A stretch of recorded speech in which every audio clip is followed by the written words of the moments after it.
नमस्कार, स्वागत है आप सभी का एक बार पुनः टाटा तालुक ऑनलाइन इंस्टीट्यूट में। मैं गौरव निरंजन यूपी स्पेशल की इस क्लास में आप सभी का स्वागत करता हूं। आज का जो हमारा विषय है वो एक ऐसा विषय है जिसको हम लोग पहले भारतीय भूगोल में बहुत अच्छे से पढ़े हैं, भारत की कृषि।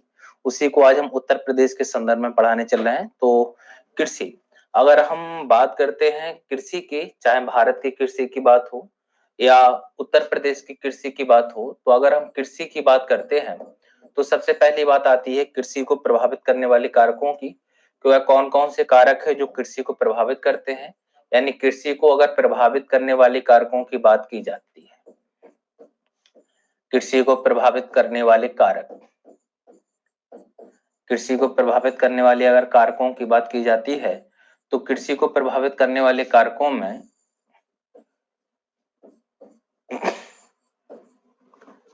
पहला कारक आता है जो हम पढ़ाए आपको भारतीय कृषि में, लेकिन एक बार और समझ लीजिए, जलवायु कारक।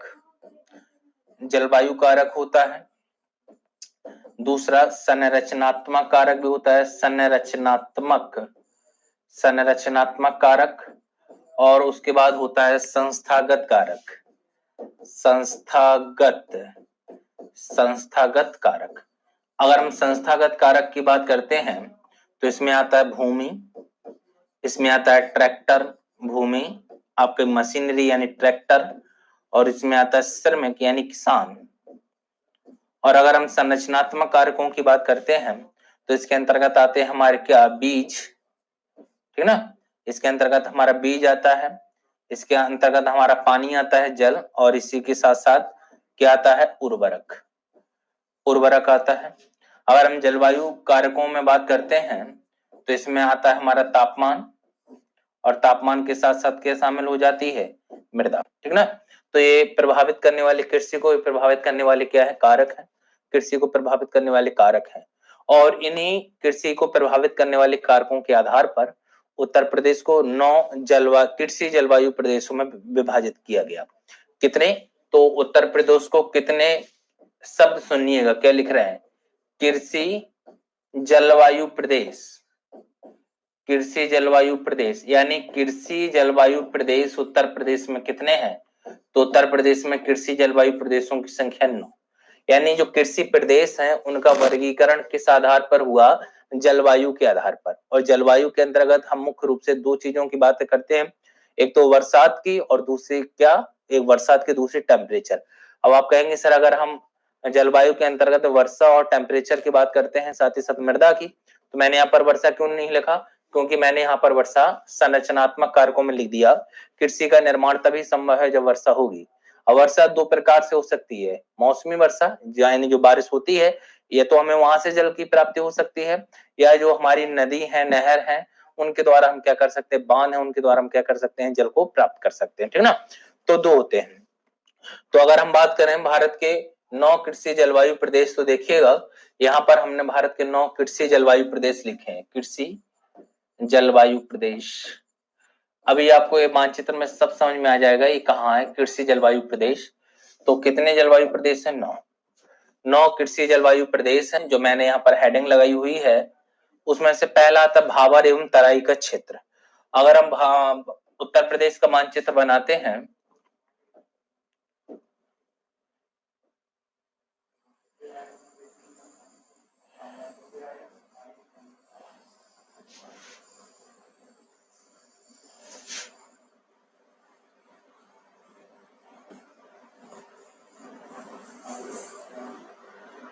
ठीक ना। तो पहला ये रहता है भाबर एवं तराई का क्षेत्र। तो भाबर एवं तराई का क्षेत्र एक कृषि जलवायु प्रदेश हो गया है, इसको हम पहला नंबर दे देते हैं, पहला नंबर दे देते हैं, ठीक ना। उसके बाद दूसरा क्या है, देखते हुए चलेंगे, पश्चिमी मैदान। तो पश्चिम का जो राजस्थान से सटा हुआ भाग है, इस वाले क्षेत्र को ये पश्चिमी मैदान हो गया। पश्चिमी मैदान के बाद अगर बात करते हैं मध्य पश्चिमी मैदान, यानी मध्य और पश्चिम का क्षेत्र, यानी ये वाला क्षेत्र हो जाता है पूरा, ये वाला क्षेत्र। उसके बाद आता है दक्षिण का पठारी क्षेत्र, ठीक ना। उसके बाद अगर चौथे नंबर पर हम बात करते हैं तो आता है दक्षिण पश्चिम समशुष्क मैदान और दक्षिण पश्चिम समशुष्क मैदान, पूरा ये वाला रीजन आता है। चौथा, 5वें नंबर पर क्या कह रहा है, मध्य मैदान यानी गंगा और उसकी सहायक नदियों का जो बीच का मैदान है, 5वें नंबर का ये हो गया, ठीक ना। मध्य मैदान के बाद आता है बुंदेलखंड प्रदेश, और बुंदेलखंड प्रदेश के अंतर्गत पूरा का पूरा ये रीजन आता है, यहां से लेकर पूरा ये रीजन ये बुंदेलखंड कृषि प्रदेश के अंतर्गत आता है। इसको नंबर दिया गया 6। बुंदेलखंड कृषि प्रदेश के बाद उत्तर पूर्वी मैदान, उत्तर पूर्वी मैदान यानी ये वाला भाग हो जाता है उत्तर और पूरब का, उत्तर पूर्वी मैदान 7। उसके बाद आता है पूर्वी मैदान, तो पूर्वी मैदान के अंतर्गत आ जाता है 8, ठीक ना। उसके बाद कौन सा और उसके बाद आता है विंध्यन का क्षेत्र, यानी जो नीचे वाला हिस्सा, एक छोटा सा हिस्सा यहाँ पर बच जाता है और ये हिस्सा हो जाता है 9, ठीक ना। तो ये है, मैं फिर से एक बार बता देता हूँ, तराई भावर का क्षेत्र, पश्चिमी मैदान, मध्य पश्चिमी मैदान, समशुष्क क्षेत्र, मध्य मैदान, बुंदेलखंड रीजन, उत्तर पूर्वी मैदान, पूर्वी मैदान और विंध्यन प्रदेश, ठीक ना। तो ये 9 कृषि जलवायु प्रदेश है। आपसे पूछे कैसे जाते हैं, आपसे जिले पूछ लिए जाते हैं। तो अगर हम देखिएगा जिलों की बात करते हैं, तो इतने दिन से मैं आपको यूपी का मैप पढ़ा रहा हूं, ये तो समझ में आ ही रहा होगा कहां पर क्या है। अगर हम भावर एवं तराई क्षेत्र की बात कर रहे हैं, तो नेपाल से सटे हुए जो 7 जिले हैं हमारे उत्तर प्रदेश के, जो नेपाल से सटे हुए 7 जिले हैं, वो भाबर और तराई के क्षेत्र में आते हैं। तो पूरा सहारनपुर से लेके महाराजगंज तक के क्षेत्र में, सहारनपुर से लेकर महाराजगंज तक के क्षेत्र में हो जाएगा ये। पश्चिम मैदान आपका जो शामली है, बागपत का क्षेत्र हो गया। मध्य पश्चिम मैदान, उसके नीचे ग्रेटर नोएडा वाला क्षेत्र हो गया, ठीक ना।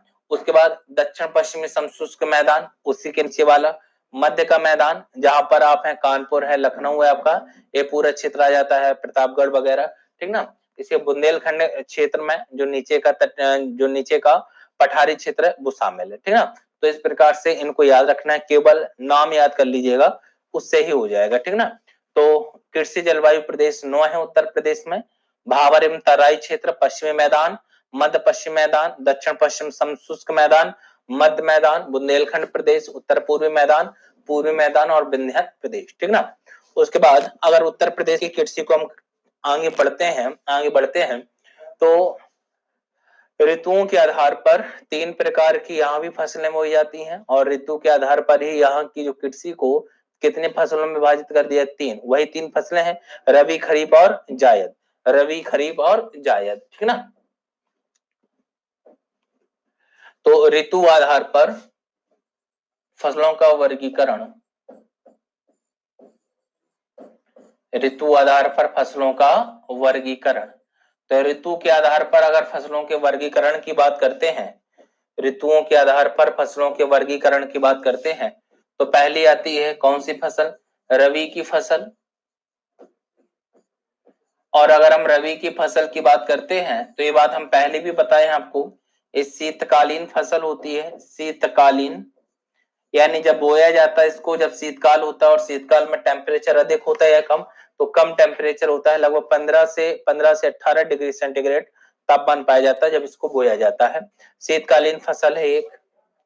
अगर हम इसकी बात करते हैं, तो अगर हम इसकी बुआई की बात करते हैं कि इसकी बुआई कब होगी, अगर हम इसकी बुआई की बात करते हैं तो अक्टूबर नवंबर में इसकी बुआई की जाती है, अक्टूबर नवंबर में इसकी बुआई की जाती है।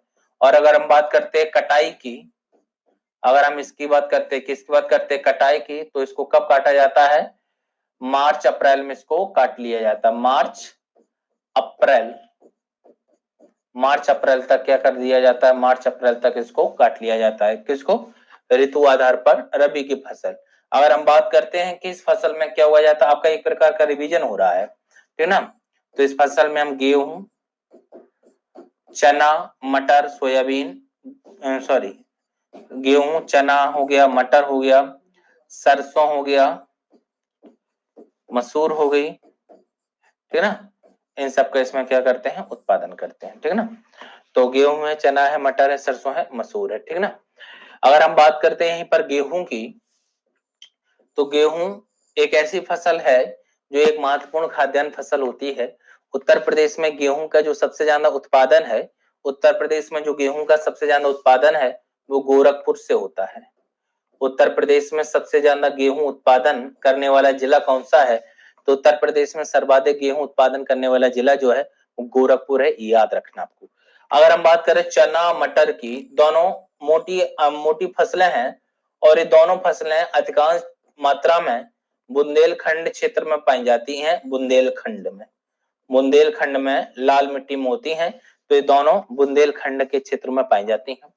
सरसों एक ऐसी फसल है जिसे चना मटर गेहूं के साथ बोया जाता है। ऐसी फसलें जिनको अकेले नहीं बोया जाता है बल्कि किसी अन्य दूसरी फसल के साथ में बोया जाता है, उन फसलों को मिश्रित फसल कहते हैं। क्या कहते हैं? मिश्रित फसल।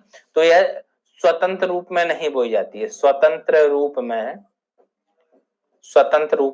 नहीं बोई जाती, स्वतंत्र रूप में नहीं बोई जाती। अगर स्वतंत्र रूप में नहीं बोई जाती तो यही गेहूं चना मटर के साथ इसको बोया जाता है। और एक प्रकार की कौन सी फसल है? तिलहन। और साथ ही साथ ये याद रखना है, बुंदेलखंड रीजन में इसकी भी खेती अधिक की जाती है, तिलहन फसल की। बुंदेलखंड क्षेत्र में इसको भी उगाया जाता है, ठीक ना। बुंदेलखंड क्षेत्र में इसको भी उगाया जाता है। मसूर भी बुंदेलखंड रीजन में ही उगाई जाती है।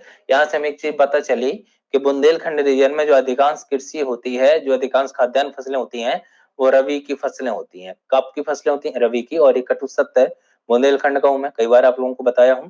यही फसलें होती हैं, चावल है, ज्वार है, मक्का है, चावल वगैरह उस क्षेत्र में बहुत कम होता है, ठीक ना, बहुत ही कम क्षेत्रों में होता है। तो ये आपकी कौन सी फसल है? ये आपकी जो फसल उग जाती है रबी की फसल। उसके बाद आती है आपकी, अगर अगली फसल की बात करते हैं तो जायद की, ठीक ना। जायद की या खरीफ पढ़ते हैं पहले, खरीफ।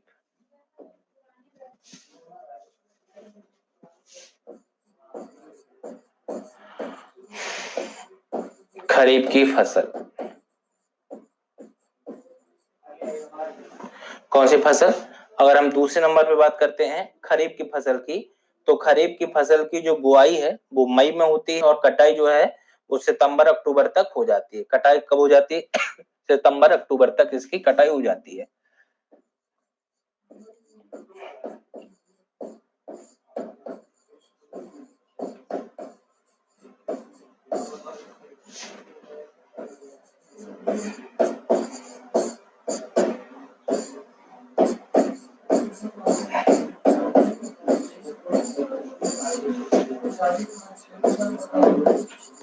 अगर हम बात करें तो मई जून जुलाई ये वर्षाकालीन समय होता है, तो ये वर्षाकालीन फसल है।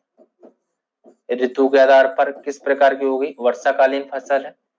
इसमें आपका ज्वार है, बाजरा है, मूंग है, ज्वार है, बाजरा है, मूंग है, लोबिया है, चावल है, लोबिया है, चावल है, सोयाबीन है, ठीक ना। इन सब की खेती इसमें क्या है? इन सब की खेती इसमें अधिक मात्रा में की जाती है। किसमें? जायद में, सॉरी किसमें? खरीफ में। जायद बार बार नाम आ रहा है, खरीफ, ठीक ना। ये आपको याद रखना है, ठीक ना, ये आपको याद रखना है। चावल एक महत्वपूर्ण फसल है और चावल जो है वो घाघरा नदी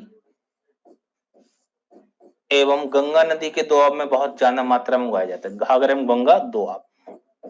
अब आपको देखना है मानचित्र में जो हमने नदियां पढ़ाई हैं, घाघरा एवं दोआब क्षेत्र कहाँ पर है, ठीक ना। तो आपका जैसे अगर बात करें तो गाजीपुर का क्षेत्र है आपका, ठीक ना। बलिया का क्षेत्र है आपका, गाजीपुर हो गया, बलिया हो गया आपका, ठीक ना। आजमगढ़ का क्षेत्र हो गया, आजमगढ़। आपका जौनपुर का क्षेत्र हो गया,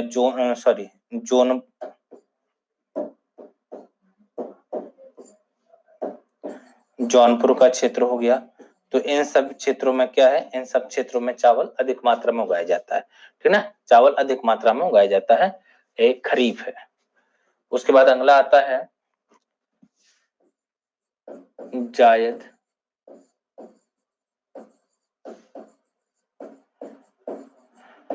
अगर हम इसकी बुआई की बात करते हैं, किसकी बुआई कब की जाती है? तो अगर हम इसकी बुआई की बात करते हैं तो बुआई इसकी की जाती है कब?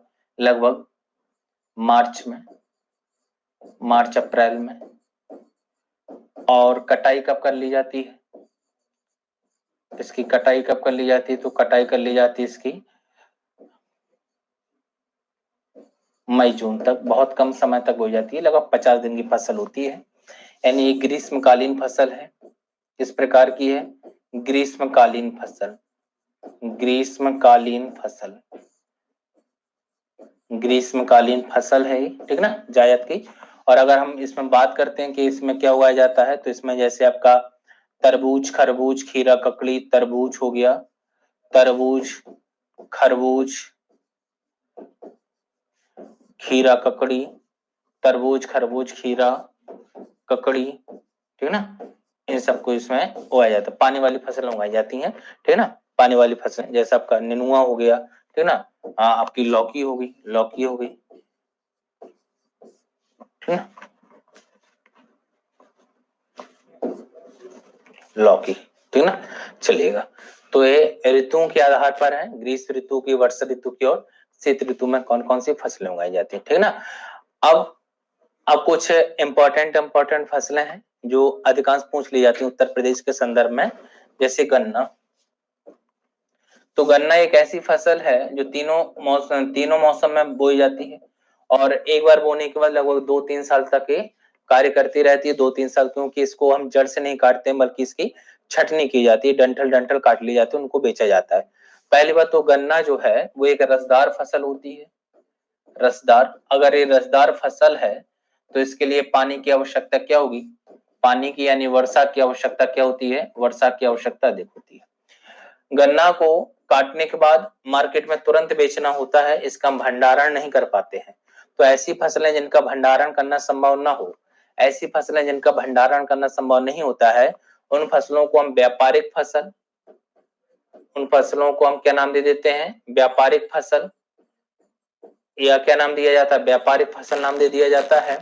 और साथ ही साथ में क्या नाम दिया जाता है? तो वाणिज्यिक फसल, वाणिज्यिक फसल, या इसी को नाम दिया जाता है एक नकदी फसल। नकदी, नकदी फसल, क्या नाम दिया जाता है? इसी को एक नाम और दे दिया जाता है और नाम दे दिया जाता है नकदी फसल है, ठीक ना। गन्ना, देवरिया, देवरिया में प्रतापपुर नामक स्थान पर, देवरिया में एक स्थान है प्रतापपुर, तो देवरिया में प्रतापपुर नामक स्थान पर भारत की पहली गन्ना फैक्ट्री लगाई गई।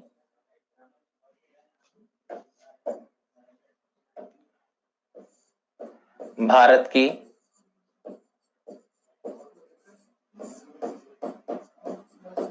गन्ना मिल, या इसी को हम चीनी मिल बोल देते हैं,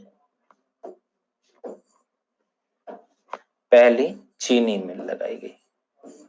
भारत की पहली चीनी मिल कहाँ लगाई गई थी? तो भारत की पहली चीनी मिल देवरिया के प्रतापपुर में लगाई गई थी। अगर आपसे पूछे उत्तर प्रदेश की पहली चीनी मिल कहाँ लगाई गई, तब भी आप बताएंगे उत्तर प्रदेश की पहली चीनी मिल देवरिया के प्रतापपुर में लगाई गई। कहाँ लगाई गई? देवरिया के प्रतापपुर में। देवरिया के अलावा गोरखपुर का क्षेत्र है आपका, गोरखपुर का क्षेत्र है आपका, सहारनपुर का क्षेत्र है आपका, गोरखपुर है आपका, सहारनपुर हो गया आपका, कन्नौज का क्षेत्र हो गया आपका, कन्नौज का क्षेत्र हो गया, गोंडा बस्ती का क्षेत्र हो गया, गोंडा बस्ती। तो इन क्षेत्रों में क्या है? इन क्षेत्रों में गन्ने की कृषि क्या है? अधिक मात्रा में की जाती है। गन्ने की कृषि क्या की जाती है? अधिक मात्रा में। रसदार फसल है, व्यापारिक फसल या नकदी फसल या वाणिज्यिक फसल कहते हैं, क्योंकि काटने के बाद इसका भंडारण नहीं कर पाते हैं। काटने के बाद तुरंत इससे मार्केट में क्या होता है? तुरंत इससे मार्केट में बेचना पड़ता है, तुरंत इससे मार्केट में बेचना पड़ता है। अगली, अगर हम इसी प्रकार की एक और बकाया भारतीय भूगोल में पढ़ा है आपको, ठीक ना, गन्ना, चावल आवल के बारे में पहले ही पढ़ा है आपको। अगर हम दूसरी बात करते हैं, एक और महत्वपूर्ण फसल है उत्तर प्रदेश की तंबाकू। तो तंबाकू की अगर बात करते हैं, तंबाकू,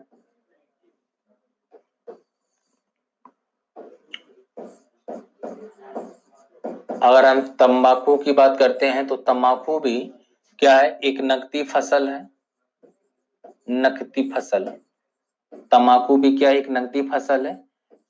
इसी को भी काटने के बाद तुरंत क्या होता है? मार्केट में बेचना पड़ता है, इसलिए इसे एक नाम क्या दे दिया गया? इसलिए इसको एक नाम दे दिया गया व्यापारिक फसल। तंबाकू एक नकदी या कैसी फसल है, नकदी या व्यापारिक फसल है। तंबाकू का जो उपयोग है वो आपका चैनी खैनी जो होती है उसको बनाने में किया जाता है, और साथ ही साथ हुक्का, आमतौर पर गुटखा जिसको बोलते हैं गुटखा में भी किया जाता है। तो गुटखा है, चैनी खैनी है आपकी, और हुक्का बनाने में उपयोग किया जाता है। पहले के लोग बहुत ज्यादा हुक्का पिया करते थे, आजकल तो तंबाकू का उपयोग सिगरेट में भी किया जा रहा है, ठीक ना। सिगरेट में बीड़ी वगैरह जो होती है उसमें भी किया जाता है। अगर हम बात करें तंबाकू का उत्पादन कहाँ से हो रहा है उत्तर प्रदेश में, तो उत्तर प्रदेश में जो तंबाकू का उत्पादन होता है वो होता है सहारनपुर के क्षेत्र से। कहाँ से होता है, तो इस सहारनपुर हो गया आपका, गाजियाबाद हो गया आपका, बुलंदशहर हो गया, गाजियाबाद, बुलंदशहर, बुलंदशहर, मैनपुरी, मैनपुरी, इन क्षेत्रों में क्या है, तंबाकू की पैदावार क्या होती है, अधिक होती है। इन क्षेत्रों में तंबाकू की पैदावार अधिक होती है। अगर हम बात करें तंबाकू, तो तंबाकू किसी भी आप मिट्टी में उगा सकते हैं, ठीक है ना। आमतौर पर दोमट मिट्टी में इसकी फसल अच्छी मानी जाती है, दोमट मृदा में इसको अधिक मात्रा में उगाया जाता है, ठीक ना। तो एक फसल जो इंपॉर्टेंट थी तंबाकू, और तंबाकू के बाद क्या, गन्ना, ठीक ना। तो जो इम्पोर्टेंट है बकाया, जैसे चावल है, गेहूं है, इसको हम भारतीय भूगोल में आपको पढ़ा चुके थे। अब आइएगा उत्तर प्रदेश, उत्तर प्रदेश में जो है अफीम की खेती भी होती है। उत्तर प्रदेश में अफीम की खेती भी होती है, और अफीम का जो पुष्प होता है उसको तोड़ा जाता है, उसी में अफीम होता है। उत्तर प्रदेश में अगर अफीम का, अगर हम सबसे ज्यादा उत्पादन की बात करते हैं, तो आपका बाराबंकी का क्षेत्र आता है। बाराबंकी के क्षेत्र में बहुत ज्यादा अफीम होती है, ठीक ना। तो अफीम,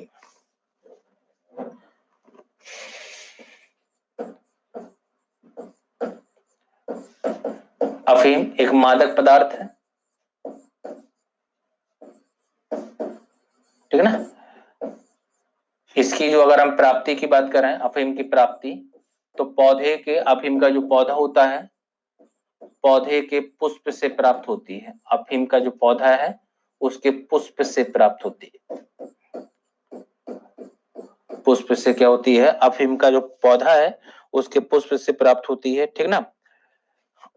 अफीम में बाराबंकी हो गया आपका, बाराबंकी जिला हो गया, बाराबंकी, और आपका गाजीपुर हो गया। तो बाराबंकी है, गाजीपुर है, इन क्षेत्रों में अफीम सबसे ज्यादा उगाया जाता है, ठीक ना।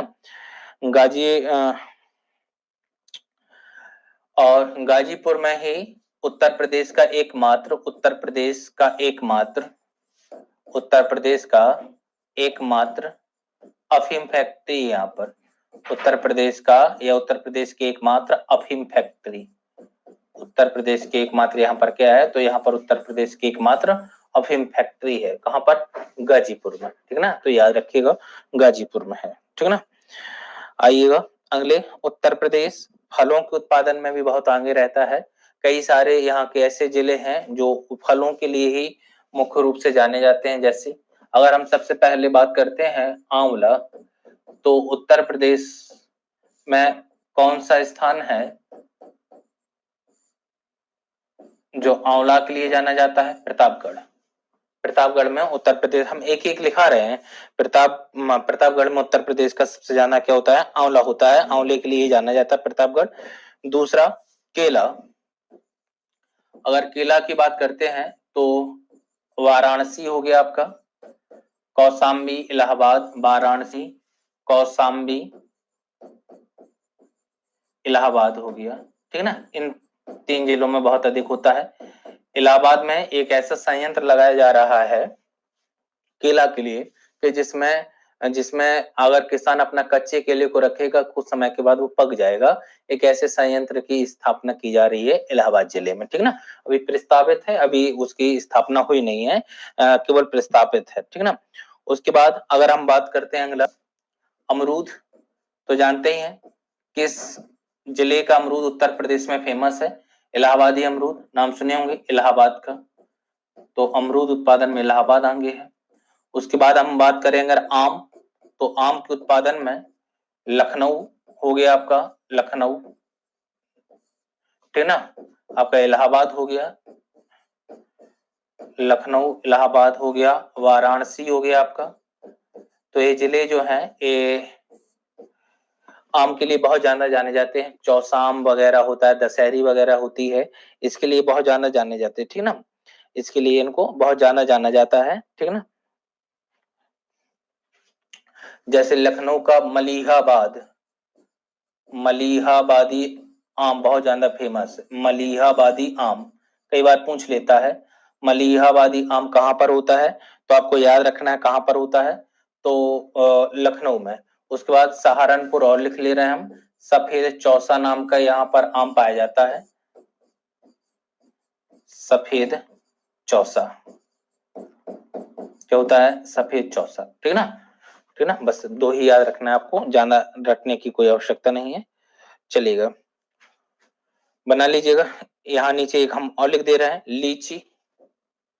तो उत्तर प्रदेश में जो लीची का उत्पादन है वो सहारनपुर, लीची सहारनपुर और मेरठ के क्षेत्र में, सहारनपुर और सहारनपुर के साथ साथ मेरठ, सहारनपुर और मेरठ के क्षेत्र में लीची का उत्पादन किया जाता है, ठीक ना, चलिएगा। नींबू और संतरा, अगर नींबू के साथ साथ अगर हम संतरा की बात करते हैं, तो नींबू और संतरा का जो उत्पादन है उत्तर प्रदेश में वो बुंदेलखंड रीजन में अधिक मात्रा में है, बुंदेलखंड में, कहां पर, बुंदेलखंड, ठीक है ना, नींबू और संतरा बुंदेलखंड में। पपीता की बात करते हैं अगर, तो सहारनपुर का क्षेत्र है पपीता, सहारनपुर, मैनपुरी, सहारनपुर हो गया आपका, और क्या हो गया, मैनपुरी हो गया, ठीक है ना, पपीता होता है यहाँ पर, ठीक है ना। बस इतना ही आपको याद रखने हैं, ज्यादा याद रखने की कोई आवश्यकता नहीं है, ठीक है ना, चलेगा। अब जैसे पान के मामले, फल तो नहीं है पान, ठीक है ना, पुष्प उत्पादन में आता है पान। तो पान में महोबा का नाम याद रखिएगा, कई बार पूछा गया है, और महोबा में ही केंद्रीय पान अनुसंधान केंद्र है, केंद्रीय पान अनुसंधान केंद्र, केंद्रीय पान अनुसंधान केंद्र कहां पर है, तो केंद्रीय पान अनुसंधान केंद्र जो है वो कहां पर है, महोबा में है, ये कई बार पूछा जाता है। तो उत्तर प्रदेश का कौन सा जिला पान के लिए जाना जाता है, तो उत्तर प्रदेश का जो जिला पान के लिए जाना जाता है उसमें आपको याद रखना है कौन सा है, तो सबसे ज्यादा पान का जो उत्पादन होता है वो होता है आपके महोबा से, महोबा में ही केंद्रीय पान अनुसंधान संस्थान है, क्या है, केंद्रीय पान अनुसंधान संस्थान, ठीक ना, चलिएगा, ठीक है ना। आज यही रखते हैं, इसके आगे कल की क्लास कंटिन्यू करेंगे, ठीक है, थैंक यू।